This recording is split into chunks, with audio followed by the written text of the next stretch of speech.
नमस्कार, जय हिंद दोस्तों। आज के इस क्लास में हम लोग बीएसएससी इंटर लेवल भर्ती परीक्षा को लेकर के साइंस को आज के सेशन में हम लोग कवर करेंगे। और देखिए, साइंस को लेकर के मैंने आपको जैसा कि बताया था कि अभी जो है आपका बीएसएससी स्पेशल साइंस करके आपका जो है एक आपका बुक लॉन्च किया गया है, जो कि स्पेडी पब्लिकेशन की तरफ से काफ़ी अच्छा जो है पब्लिकेशन आपका है, जिसमें कि टोटल अगर हम बात करें तो 3500 प्लस इसमें जो है क्वेश्चन आपको दिया गया। सभी आपके ऑब्जेक्टिव क्वेश्चन आपका है, जिसमें कि साथियों अगर हम बात करें तो बीएसएससी की तरफ से जितनी भी टॉपिक को कवर किया जाता है, जिस जिस टॉपिक से क्वेश्चन आपका पूछा जाता है, उन सभी टॉपिक को जो है इस बुक के अंतर्गत आपको कवर किया गया है। जिसमें कि दोस्तों अगर हम बात करें तो जैसे कि आप लोग देख पाएंगे कि आपका जो है जीव विज्ञान, भौतिक विज्ञान आपका है, रसायन विज्ञान है, हमारा सौरमंडल है, हमारा जो है विज्ञान प्रौद्योगिकी है, पर्यावरण एवं जो है परिस्थितिकी है, कृषि विज्ञान है, नाभिकीय भौतिकी है, अंतरिक्ष विज्ञान है और आपका जो है कंप्यूटर विज्ञान है। तो जितनी भी टॉपिक से आपका क्वेश्चन आपका पूछा जाता है कंप्लीटली आपको इस बुक में जो है आपको दिया गया है। जिसमें कि यहाँ पर भी आप लोग देख पाएंगे कि पूरा जितनी भी टॉपिक को आपको कवर किया गया है, सारा यहाँ पर आपको कंटेंट में आपको दिया गया है। तो इसमें अगर हम लोग टोटल अगर हम बात करें तो 3500 प्लस आपका क्वेश्चन आपका दिया गया है। और सभी सेट में अगर हम लोग यहाँ पर बात करें तो सभी सेट में आपका जो है 50 क्वेश्चन 60 क्वेश्चन करके आपको दिया गया है, जिसमें कि टॉपिक वाइज आपको दिया गया है। जिस भी टॉपिक से क्वेश्चन लगातार आपके पूछे जा रहे हैं उस टॉपिक को थोड़ा जो है आपका ज़्यादा क्वेश्चन आपको दिया गया है। तो इस टाइप से क्या है कि इसमें 3500 प्लस आपके क्वेश्चन आपका दिया गया, जिसमें कि प्रीवियस पेपर आपको जो है इसी में आपका जो है इंक्लूडेड आपका है। तो सारा हम जो है यहाँ पर 3500 प्लस वाला जो है नेक्स्ट क्लास से आपको जो है आपको जो है अपलोड आपको किया जाएगा। तो अभी हम लोग जो रिसेंटली भी कवर करने वाले हैं, जो आपका प्लेटफॉर्म का जो 3200 प्लस क्वेश्चन पेपर का आपका बुक आपका आया था, इसको आज के सेशन में हम लोग कवर करेंगे।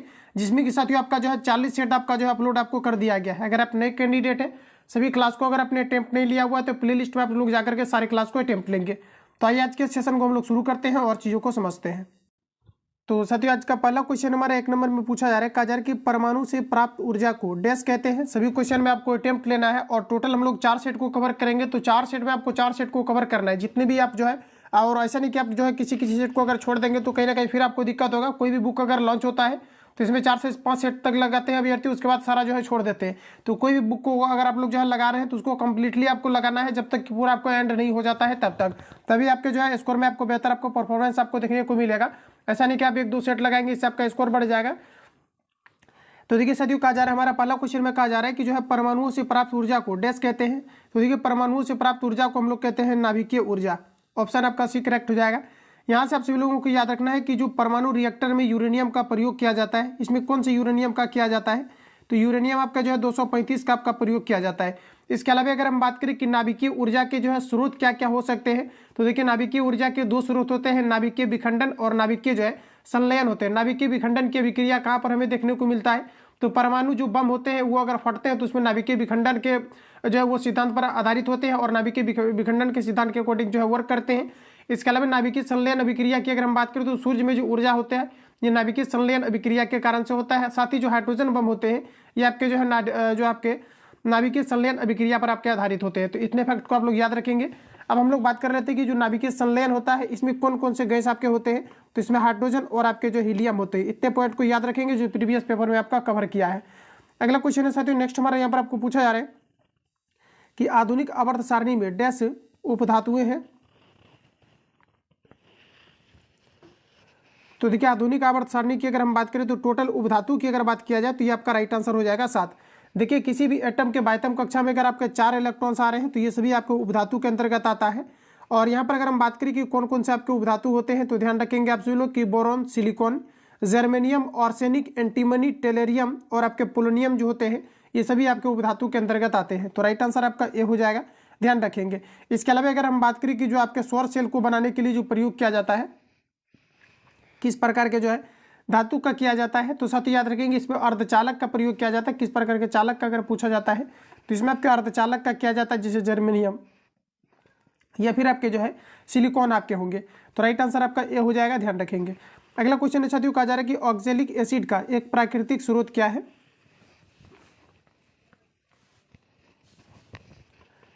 तो देखिए ऑक्जेलिक एसिड जो आपके पाए जाते हैं ये आपके टमाटर में पाए जाते हैं। तो ध्यान रखेंगे आप लोग ऑक्जेलिक एसिड किस में पाया जाता है, तो ये आपके टमाटर में पाए जाते हैं। अगला प्रश्न है कि डैश मांसपेशी और अस्थि को जोड़ता है।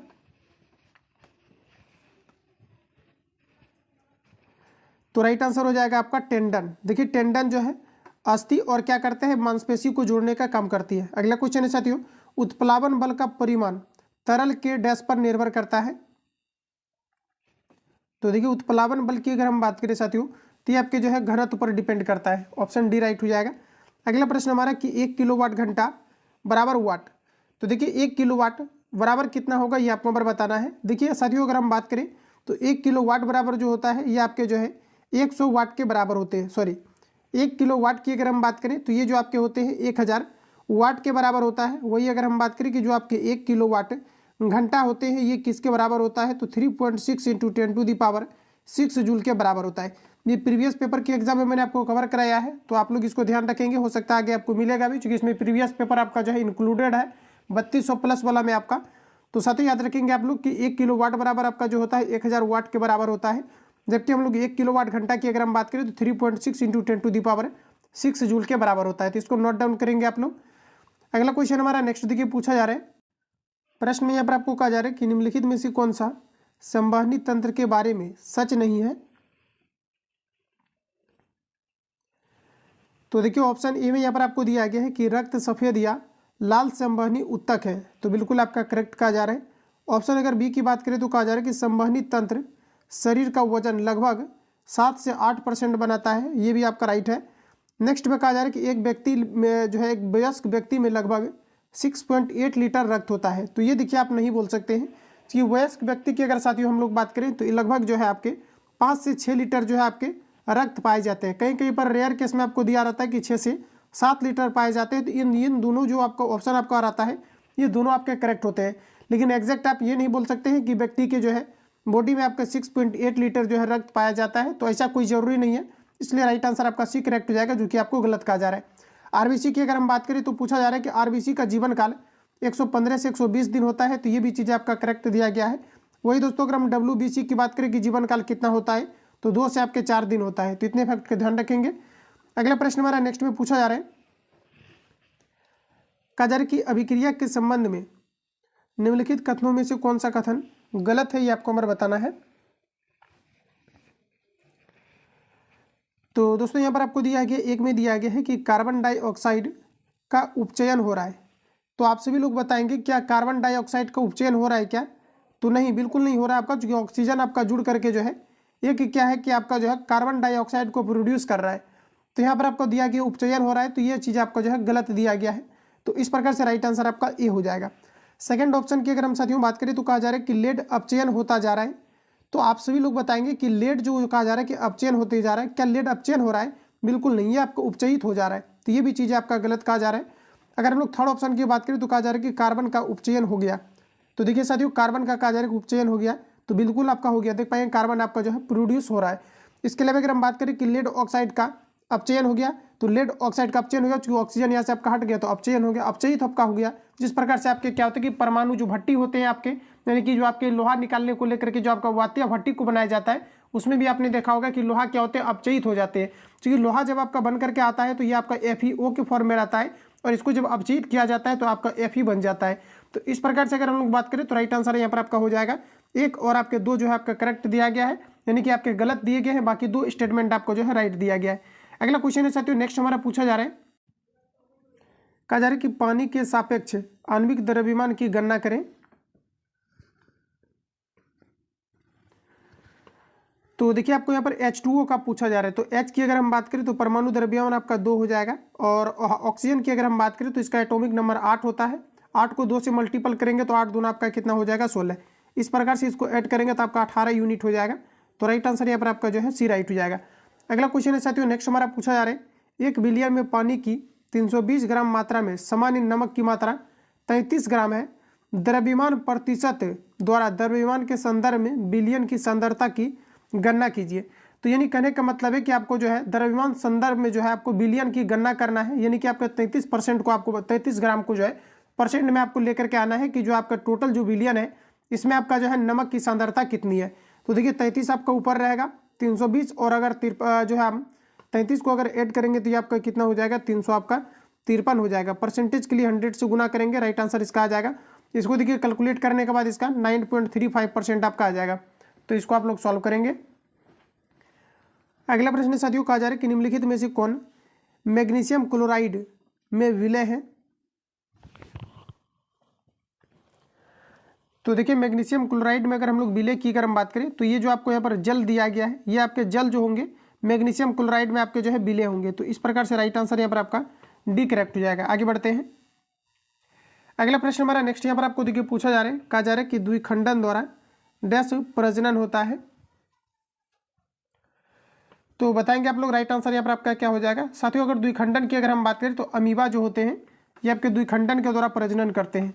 अगला क्वेश्चन हमारा नेक्स्ट में कहा जा रहा है कि पूरा अस्त ग्रंथि से होने वाला स्राव डैश में प्रवेश करता है।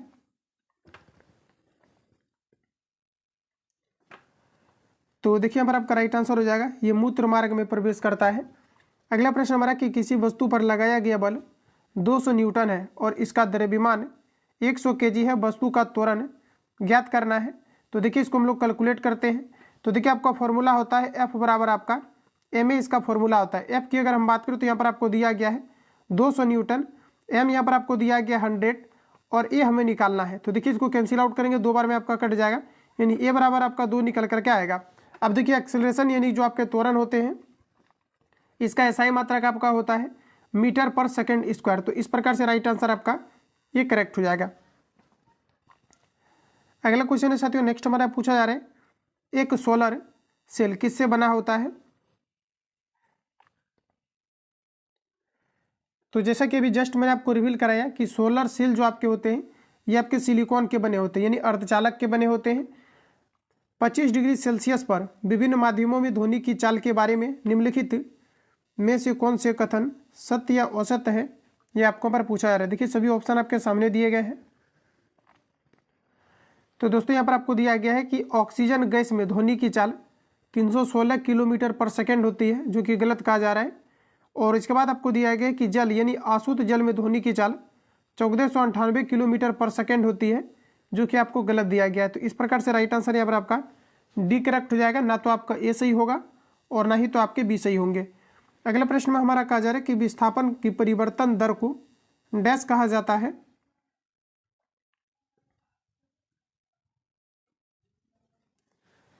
तो साथियों इसे कहा जाता है वेग, ध्यान रखेंगे आप लोग। अगला प्रश्न हमारा कि किस प्रकार की कोशिका से त्वचा बनी है।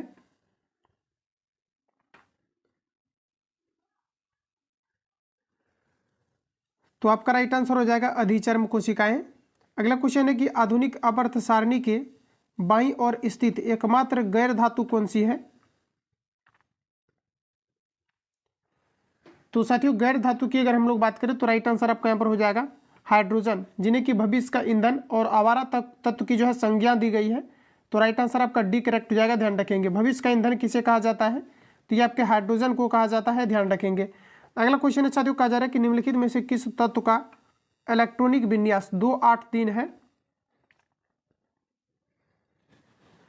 तो देखिए ये आपका एल्यूमिनियम का आपका है 8 2 10 3 आपका 13 हो जाएगा।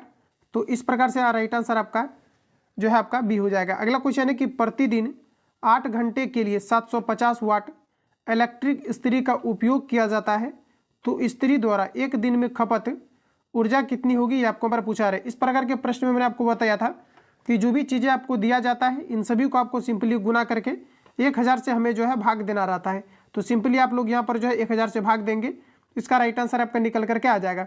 इसको देखिए साथियों आप सभी लोग इसको कैलकुलेट करेंगे, इसको काटने के बाद इसका राइट आंसर आपका जो है 6 यूनिट आपका आ जाएगा।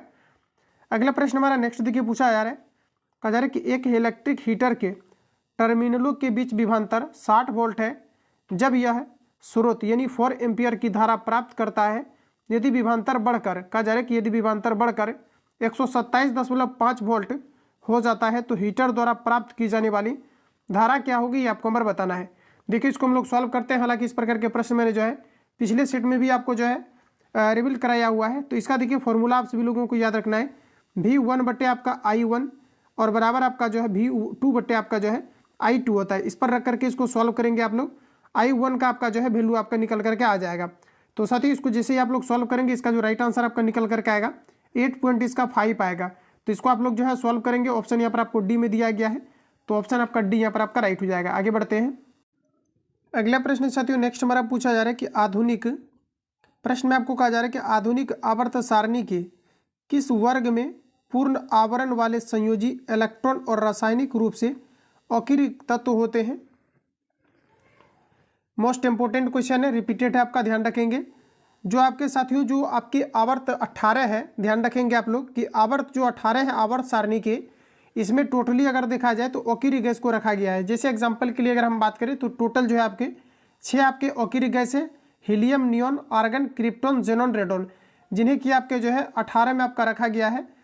अगला प्रश्न साथियों नेक्स्ट हमारा पूछा जा रहा है कि आधुनिक आवर्त सारणी में किस आवर्त में 32 तत्व हैं। तो देखिए आपका राइट आंसर हो जाएगा छठे आवर्त में आपके निम्नलिखित में से किस प्रकार के प्रजनन में जो है पूर्ण वयस्क छोटे जीव अपने जनक शरीर से अलग हो जाते हैं और एक नया स्वतंत्र जीव बनते हैं।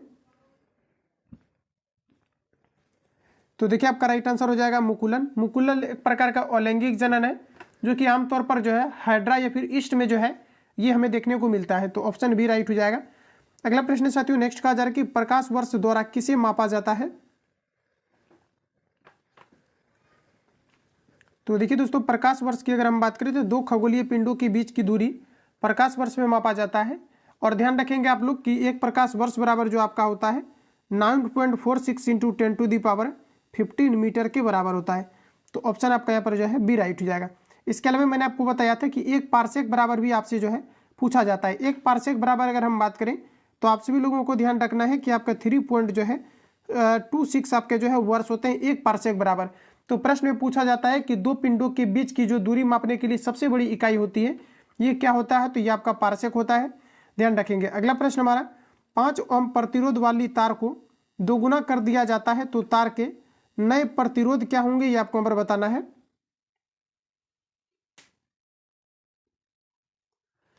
तो देखिए साथियों यहाँ पर आपका राइट आंसर हो जाएगा 1.25 ओम होंगे।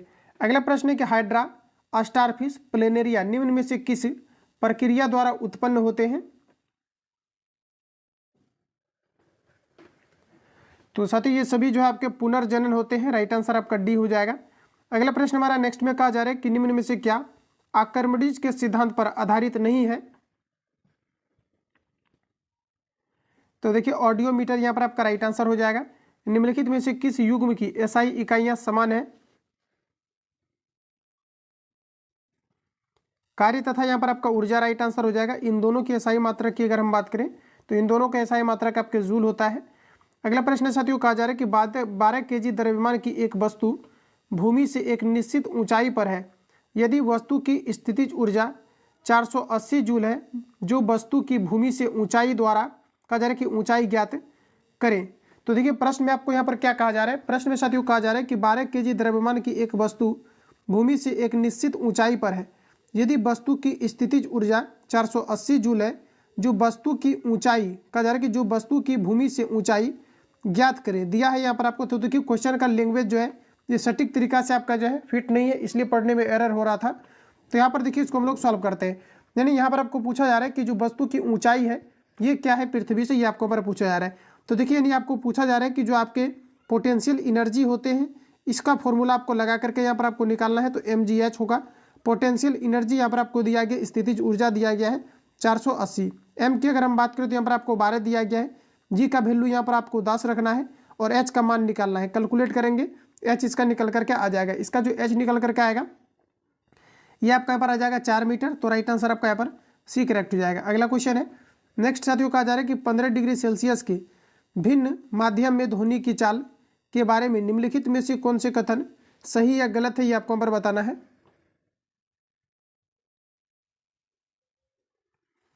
तो साथियों यहाँ पर आपको दिया गया कि ऑक्सीजन गैस में ध्वनि की चाल 316 मीटर पर सेकेंड होती है, बिल्कुल आपका करेक्ट दिया गया है। इसके पीछे वाला क्वेश्चन में हम लोगों ने जो है गलत जो किया था वहाँ पर क्या किया, आपका किलोमीटर पर सेकेंड दिया गया था जो कि आपका गलत था। इसके अलावा आशुद्ध जल में अगर ध्वनि की चाल की बात करें तो 1498 मीटर पर सेकेंड होती थी। ये दोनों स्टेटमेंट यहाँ पर आपका राइट हो जाएगा। तो ऑप्शन सी आपका करेक्ट हो जाएगा, ध्यान रखेंगे। अगला प्रश्न हमारा नेक्स्ट में कहा जा रहा है कि एक तत्व का इलेक्ट्रॉनिक विन्यास 2, 8 और 6 है। कहा जा रहा है कि यह डैश से संबंधित है।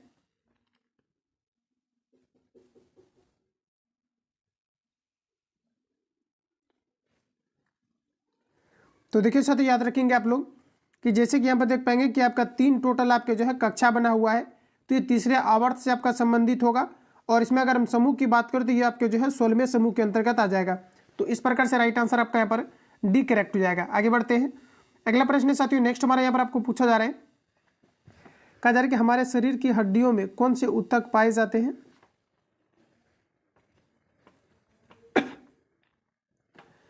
तो हड्डी की साथियों अगर हम बात करें तो इसमें आपके पाए जाते हैं संयोजी ऊतक। ऑप्शन डी सी करेक्ट हो जाएगा। अगला प्रश्न हमारा कि डैश हड्डियों को जोड़ता है। तो हड्डी का जोड़ना जो है स्नायु बंध का काम है। ऑप्शन ए राइट हो जाएगा। अगला प्रश्न हमारा नेक्स्ट हमारा यहाँ पर आपको देखिए कहा जा रहा है कि दिया गया चिन्ह एक विद्युतीय घटक का प्रतिनिधित्व करता है जो। तो यहाँ पर आप लोग जैसा कि देख पाएंगे इस फिगर को देख करके आपको बताना है कि किन चीज़ों को इंडिकेट करता है। तो साथियों इसे हम लोग कहते हैं धारा नियंत्रक। ऑप्शन बी करेक्ट हो जाएगा। आगे बढ़ते हैं, अगला प्रश्न हमारा नेक्स्ट में पूछा जा रहा है कि कहा जा रहा है कि किसी दिए गए समय में जमीन के ऊपर उड़ रहे रॉकेट की ऊंचाई मापने का सूत्र h बराबर आपको दिया गया है कि 119t - 7t स्क्वायर है, जहाँ कहा जा रहा है कि t रॉकेट के प्रक्षेपित होने के बाद उसके ऊपर जाने में लगा समय तथा कहा जा रहा है कि h बराबर t समय में भूतल से रॉकेट की ऊंचाई मीटर में दिया गया है। जमीन से टकराते समय रॉकेट की ऊंचाई 0 थी। प्रक्षेपण के कितने बाद यानी कि जो है कितने समय बाद रॉकेट जमीन से टकराएगा, ये आपको पर पूछा जा रहा है। देखिए सभी ऑप्शन आपके सामने दिए गए हैं, बताएंगे आप लोग राइट आंसर क्या हो जाएगा।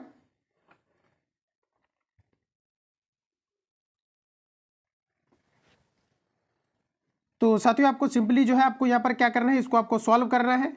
इसको देखिए यहाँ पर आपको सिंपली करना ये है आपको कि जैसे कि भूतल से यहाँ पर आपको ऊंचाई दिया गया है आपको 0, तो h बराबर यहाँ पर आप लोग को 0 रख लेना है। इसको कैलकुलेट करेंगे, t का वैल्यू आपका निकल करके आएगा 17। ऑप्शन आपका डी राइट हो जाएगा। अगला क्वेश्चन है, नेक्स्ट प्रश्न में हमारा कहा जा रहा है कि जब प्रकाश विरल माध्यम से सघन माध्यम में प्रवेश करता है तो देखिए जब भी कभी प्रकाश जो है विरल माध्यम से सघन माध्यम में प्रवेश करेगा यानी रेयर मीडियम से डेंसर मीडियम में प्रवेश करेगा, तो यहाँ पर आपके क्या हो सकते हैं, ये आपको हमारा पूछा जा रहा है। तो साथ ही यहाँ पर आपका राइट आंसर होगा कि इसका जो वेलोसिटी है यानी वेग जो है ये क्या हो जाएगा, कम हो जाएगा। क्योंकि ये सघन माध्यम में जैसे ही एंटर करता है तो इसको वेग जो है कमी हो जाएगा, तो इसकी गति में क्या हो जाएगा, कमी हो जाएगा। तो राइट आंसर यहाँ पर आपका ए हो जाएगा। आगे बढ़ते हैं, अगला प्रश्न साथियों नेक्स्ट हमारा कहा जा रहा है कि निम्न में से कौन सी क्रिया अत्यधिक ऊष्मा छेपी होती है। तो वो इसी रासायनिक अभिक्रिया जिसमें ऊष्मा का जो है आपका निष्कासन होता है यानी ऊष्मा उत्सर्जित होता है, उसे हम लोग कहते हैं ऊष्मा छेपी अभिक्रिया। तो आप सभी लोगों को बताना है राइट आंसर आपका क्या हो जाएगा। तो देखिए सल्फ्यूरिक अम्ल का जल में घुलना, इससे ऊष्मा का जो निष्कासन होता है ये सबसे अधिकतम होता है। अगला क्वेश्चन हमारा देखिए अभी जस्ट मैंने आपको रिवील कराया था कि 1 किलोवाट घंटा बराबर कितना होता है, ये आप सभी लोगों को मैंने कराया था। तो जैसा कि मैंने आपको बताया था कि 3.6 × 10⁻6 जूल के बराबर होता है। तो इसको देखिए अगर हल करेंगे, पॉइंट रिमूव करेंगे, नीचे आपका 10 होगा और यहाँ पर देखिए इसको ये 1 0 से आपका ये कटेगा तो आपका 5 हो जाएगा, यानी कि आपका 36 पर आपका जो है 5 0 हो जाएगा।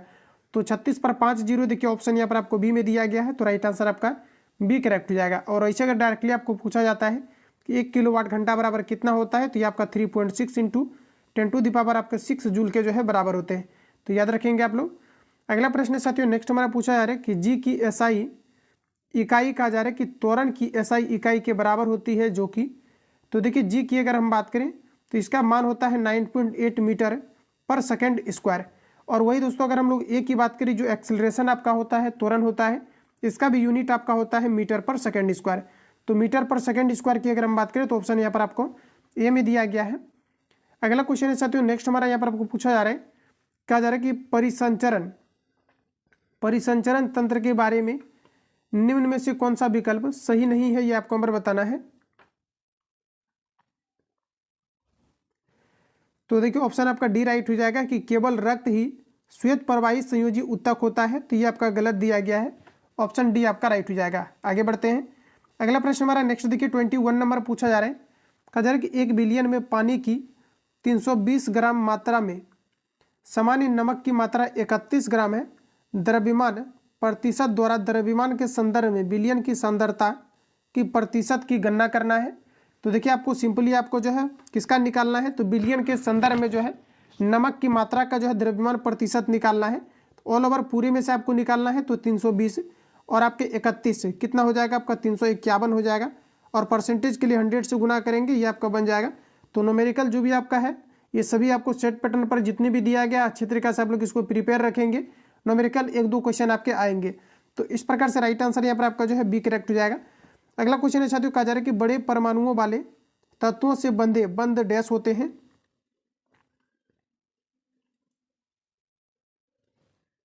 तो ये देखिए साथियों आपका जो है बहुत कमजोर होते हैं। ऑप्शन बी राइट हो जाएगा। अगला क्वेश्चन है नेक्स्ट हमारा, कहा जा रहा है कि दांतों का टूटना तब शुरू होता है जब मुंह का पीएच मान डैश होता है। सभी ऑप्शन आपके सामने दिए गए हैं। तो देखिए आपका राइट आंसर हो जाएगा 5.5 से कम होता है, ध्यान रखेंगे। आगे बढ़ते हैं। अगला क्वेश्चन है साथियों, नेक्स्ट हमारा पूछा जा रहा है कि निम्न में से किस तत्व के प्रतीक में केवल एक अक्षर होता है। तो देखिए कैल्शियम की अगर हम बात करें तो Ca होता है, तांबा की अगर हम बात करें तो Cu होता है, क्लोरीन की बात करें तो Cl होता है, कार्बन में आपका सिर्फ एक ही प्रतीक होता है C। तो राइट आंसर यहाँ पर आपका जो है C राइट हो जाएगा। अगला प्रश्न हमारा कि दिया गया प्रतीक डैश तत्व का प्रतिनिधित्व करता है।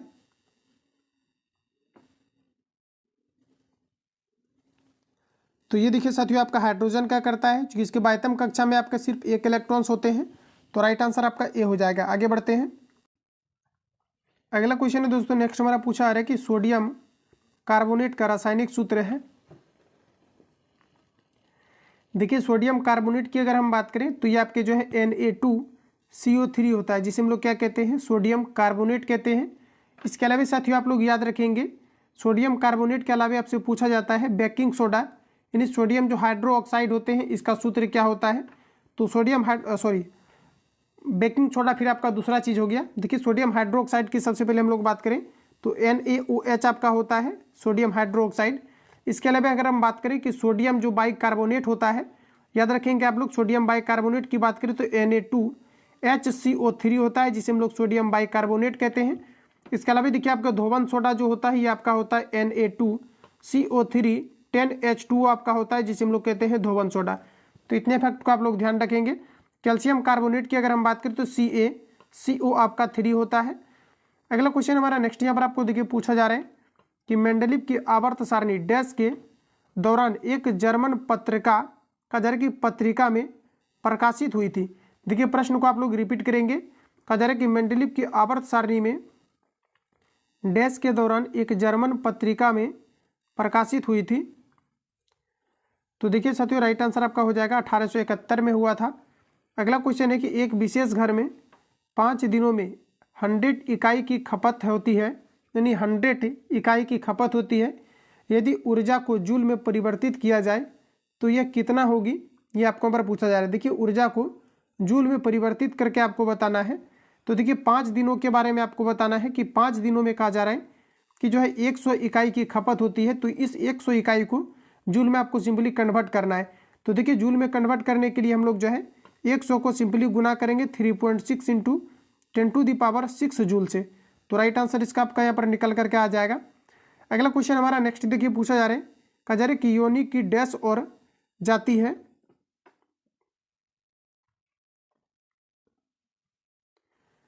तो देखिए आपका राइट आंसर हो जाएगा आपका गर्भाशय ग्रीवा, ऑप्शन सी आपका राइट हो जाएगा। अगला क्वेश्चन है साथियों नेक्स्ट हमारा पूछा जा रहा है कि किसी वस्तु का द्रव्यमान 20 kg है, पृथ्वी पर इसका वजन कितना होगा, ये आपको हमें बताना है।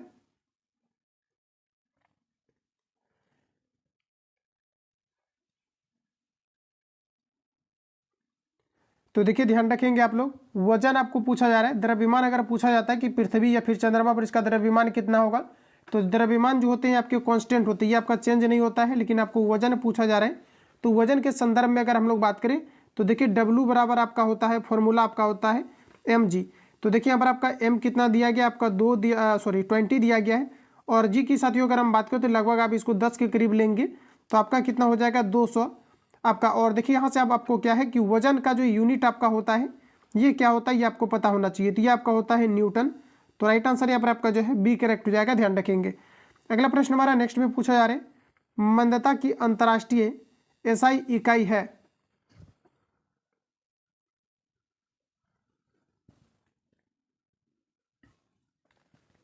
तो देखिए मंदता या अगर हम लोग त्वरण की बात करें तो मीटर पर आपका सेकंड स्क्वायर होता है। अगला प्रश्न हमारा कि निम्न में से कौन सा कार्बनिक यौगिक कम प्रतिक्रिया करने वाला है? तो साथियों आपका राइट आंसर यहाँ पर आपका हो जाएगा प्रोपेन, ऑप्शन बी राइट हो जाएगा। अगला क्वेश्चन है, नेक्स्ट हमारा कहा जा रहा है कि डैश गैस का उपयोग चिप्स को ऑक्सीकृत होने से रोकने के लिए किया जाता है। तो देखिए आपने देखा होगा कि कुरकुरे में जो गैस भरा रहता है इसमें आपके जो है नाइट्रोजन गैस आपके भरे रहते हैं। तो राइट आंसर आपका यहाँ पर सी हो जाएगा। अगला क्वेश्चन है कि किसी वस्तु पर किया गया कार्य निम्न में से किस पर निर्भर नहीं करता है?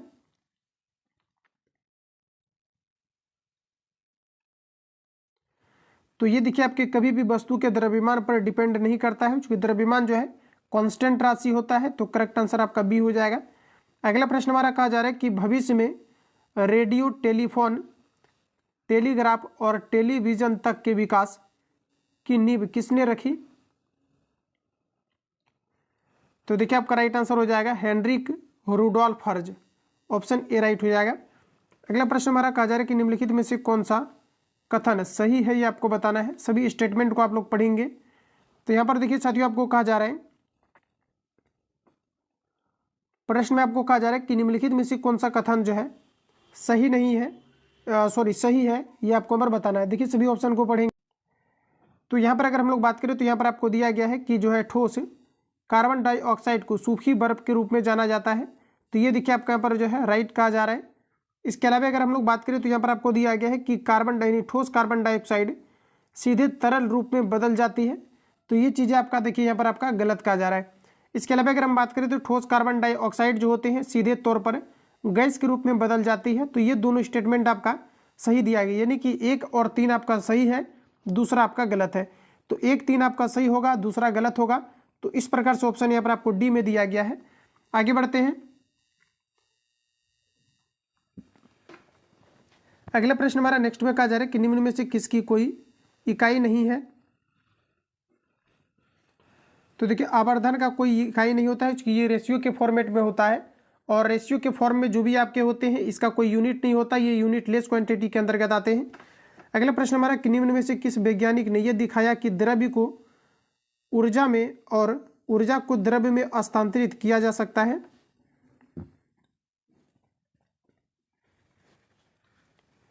तो देखिए यहाँ पर आपका राइट आंसर हो जाएगा अल्बर्ट आइंस्टीन ने इन चीज़ों को दिखाया था। अगला प्रश्न में हमारा कहा जा रहा है कि वह विकल्प चुने जो संवहनी तंत्र के संदर्भ में सत्य नहीं है। तो साथियों याद रखेंगे आप लोग, संवहनी तंत्र के बारे में कौन सत्य नहीं है? तो यह शरीर के वजन के लगभग 1.7 से 1.8 होता है। तो ये चीज़ आपको गलत दिया गया। बाकी जितने भी स्टेटमेंट आप लोग देख पा रहे होंगे ये सभी आपके जो है करेक्ट दिया गया। अगला क्वेश्चन है, नेक्स्ट हमारा कहा जा रहा है कि मनुष्य में महिलाओं में यौन गुणसूत्र का डैश सेट होता है। तो देखिए फीमेल पर्सन के अंतर्गत जो है XX क्रोमोसोम पाए जाते हैं। अगला प्रश्न में निम्नलिखित रासायनिक अभिक्रिया में किस उत्पाद को X से दर्शाया गया है?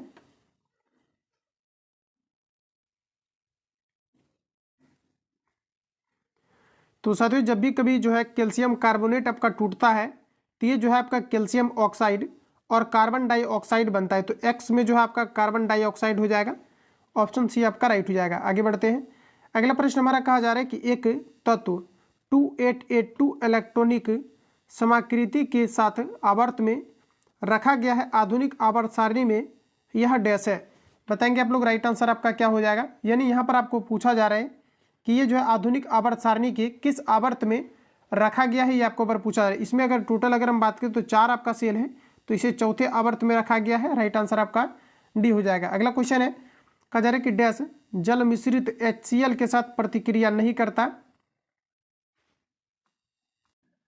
तो यहाँ पर देखिए आपका राइट आंसर आपका हो जाएगा ऑप्शन सी, कॉपर जो होता है यह अभिक्रिया नहीं करता है। अगला प्रश्न हमारा कहा जा रहा है कि मेरी अस्थमाटिक उत्तक एक विशेष भूमिका निभाते हैं और अपनी विभाजित करने की क्षमता को त्याग देते हैं और तब यह बनाते हैं। तो राइट आंसर यहाँ पर आपका हो जाएगा अस्थायी उत्तक बनाते हैं। अगला प्रश्न साथियों कहा जा रहा है कि डैश की SI इकाई एम्पियर है। तो देखिए विद्युत धारा का जो SI इकाई होता है ये आपके एम्पियर होते हैं।